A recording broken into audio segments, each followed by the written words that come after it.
السلام عليكم خبتي، ان شاء الله تكونوا بخير. فجر الملاكم الجزائري امين زاناز مفاجأة مدوية اليوم الثلاثاء بعدما اطاح بمنافسه المغربي عصام بن سيار في نزال مثير ضمن منافسات الملاكمة بالألعاب المتوسطية الجارية بمدينة تارانتو الإيطالية. وإليكم الفيديو.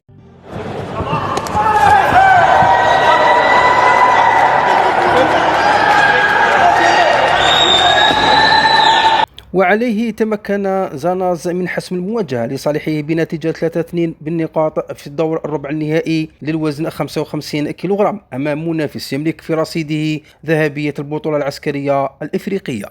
لكن زاناز أظهر شخصية قوية في الجولة الثالثة وقلب المعطيات رأسا على عقب بعدما فرض ضغطا كبيرا على منافسه ونجح في إسقاطه ليؤكد تفوقه ويحسم البطاقة العبور إلى دور النصف النهائي. وبهذا الانتصار ضمن الملاكم الجزائري ميدالية برونزية على الأقل باعتباره بلغ المربع الذهبي، لكنه لن يكتفي بذلك إذ يطمح إلى مواصلة مشواره نحو النهائي والمنافسة بقوة على الذهب. للعلم برك غدا الأربعاء سيلاقي الجزائري الإسباني رافائيل لوزانو سيرانو الذي تأهل بدوره على حساب الإيطالي توماسو تشياكا. إلى اللقاء.